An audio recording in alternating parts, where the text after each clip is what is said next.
দর্শক, আপনারা দেখছেন ডিজিটাল প্ল্যাটফর্ম নিউজ টিভি বাংলায় আয়োজিত দূর আলাপন প্রথম পর্ব।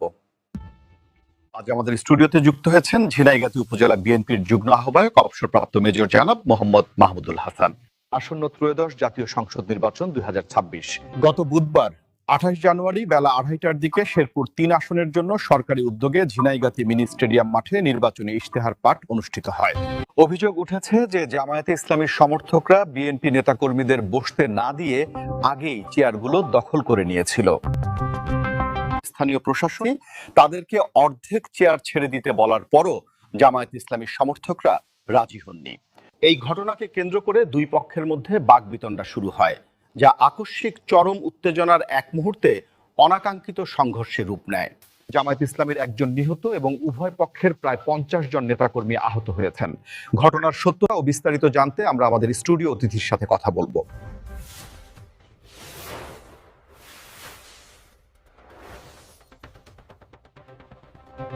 দর্শক, আপনারা দেখছেন ডিজিটাল প্ল্যাটফর্ম নিউজ টিভি বাংলায় আয়োজিত দূর আলাপন।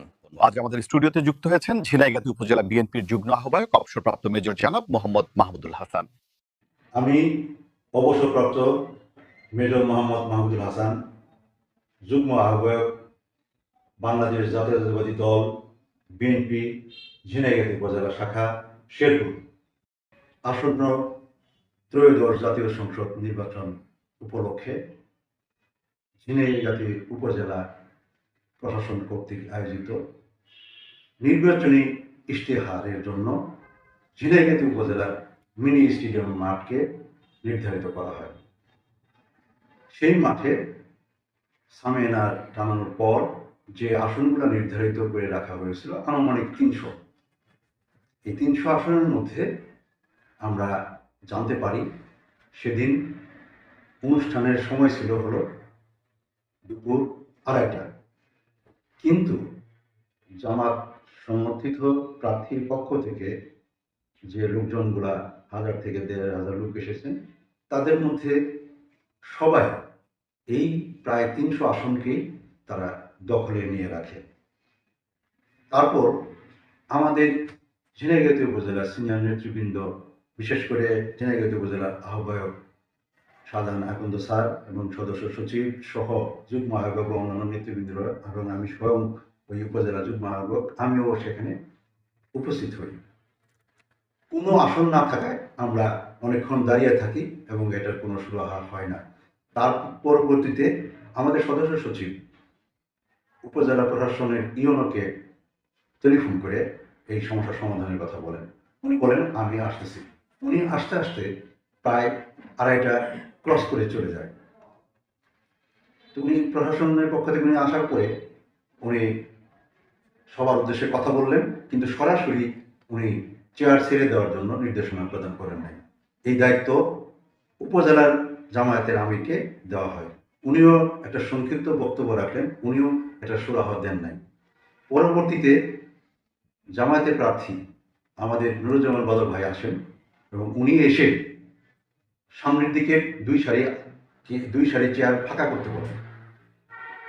যখনই ফাঁকা করতে যাচ্ছেন তখনই হলো একটা উত্তেজনার পরিবেশ তৈরি হয়। এখানে আরেকটু লক্ষণীয় বিষয়, পিছনে যারা আছে আবার অনেকেই এই আসনগুলো ছাড়তে রাজি হচ্ছিলেন না। এই উত্তেজনার মুহূর্তেই চেয়ার ছোড়াছুড়ি শুরু হয়ে যায়। আর এই চেয়ার ছোড়াছুড়ির মাধ্যমে একটা বড় ধরনের সংঘর্ষের দিকে ধাবিত হয়। আমি এখানে লক্ষ্য করে দেখেছি, যদি উপজেলা প্রশাসন চেয়ারগুলো চিহ্নিত করে রাখতো কিংবা তার প্রতিনিধির মাধ্যমে এই চেয়ারগুলো যদি ফাঁকা রাখতো, তাহলে এই সংঘর্ষ এড়ানো যেত। পরবর্তীতে এই চেয়ার ছোড়াছুড়ি পর্বটা যখন স্টেডিয়াম পর্যন্ত ছড়িয়ে যায় এবং এই স্টেজের পিছনে আমরা যারা অনেকেই এই স্টেজ থেকে চলে যাই, সেখানেও যদি পুলিশ প্রশাসন একটা সেফটি জোন তৈরি করতো, তাদেরকে আহ্বানও করা হয়েছে, তাহলে কিন্তু এই সংঘর্ষ এড়িয়ে যাওয়া যেত।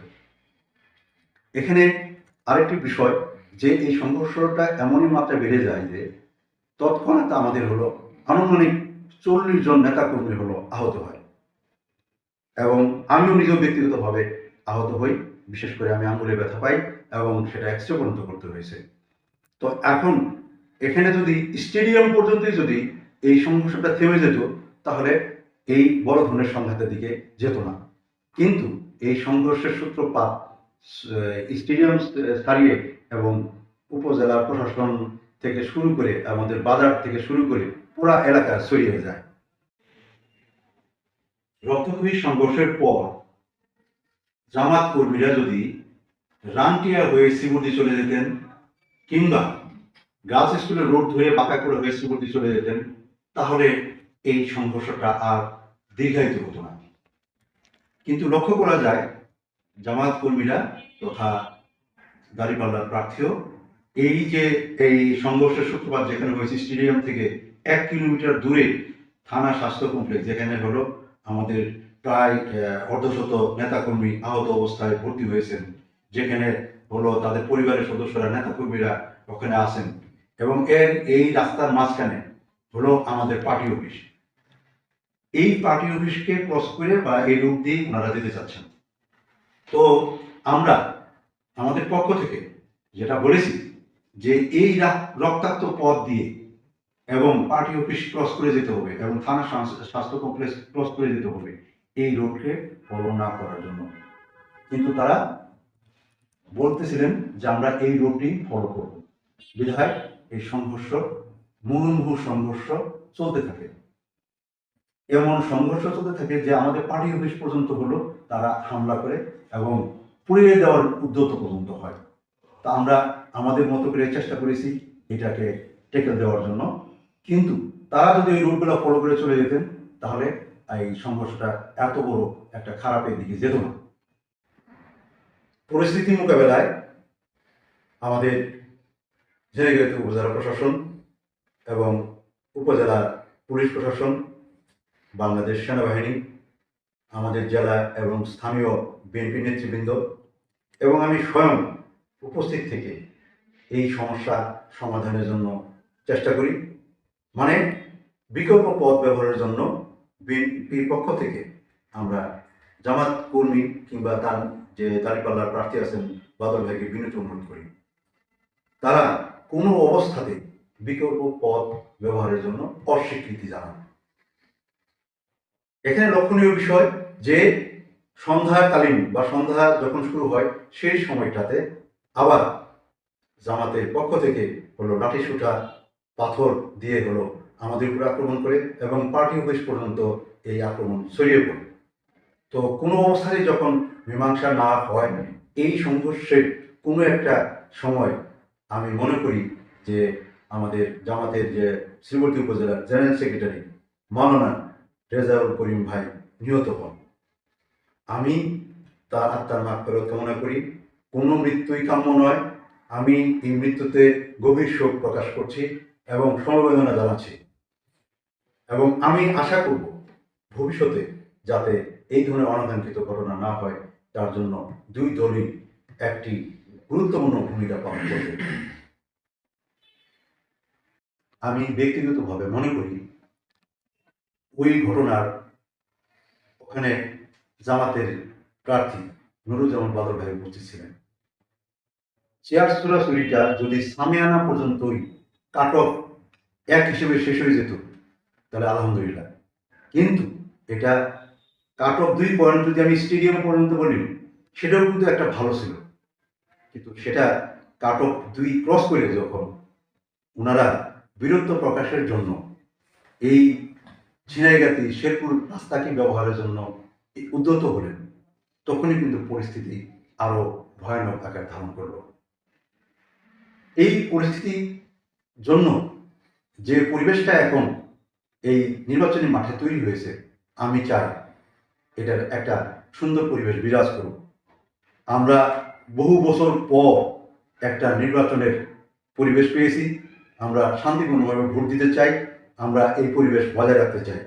আমি 2 প্রার্থীকেই অনুরোধ করব, ধানের শীষ এবং দাঁড়িপাল্লার প্রার্থীকে, যাতে করে তারা এই সুন্দর একটা পরিবেশ রাখেন, প্লাস হল সবাই একটা সহনশীল আচরণ করব, যাতে করে আমাদের যে আসন্ন জাতীয় সংসদ নির্বাচন 12 ফেব্রুয়ারি অনুষ্ঠিত হতে যাচ্ছে যেটা সুন্দরভাবে হতে পারে এবং ভোটাররা তাদের বহুদিনের আকাঙ্ক্ষা ভোটাধিকার প্রয়োগ করতে পারে। এবং পরিশেষে আমি এই কামনা করি যে এই পরিস্থিতি আর কোনো দিকে যাবে না, শুধু আমরা নির্বাচনমুখী চিন্তা করব এবং নির্বাচনকে সাফল্যমণ্ডিত করার জন্য চেষ্টা করব। এভাবে আমাদেরকে মনে রাখতে হবে যে এই নির্বাচনটা আমাদের দেশের জন্য সার্বভৌমত্বের একটা প্রশ্ন। এই জায়গাটায় আমরা কিন্তু সতর্ক থাকব এবং পরিস্থিতি কোনোভাবেই ঘোরাঘুরি হতে দিব না এবং নিয়ন্ত্রণ বাড়িয়ে দিব না। সবাই ভালো থাকবেন। আল্লাহ।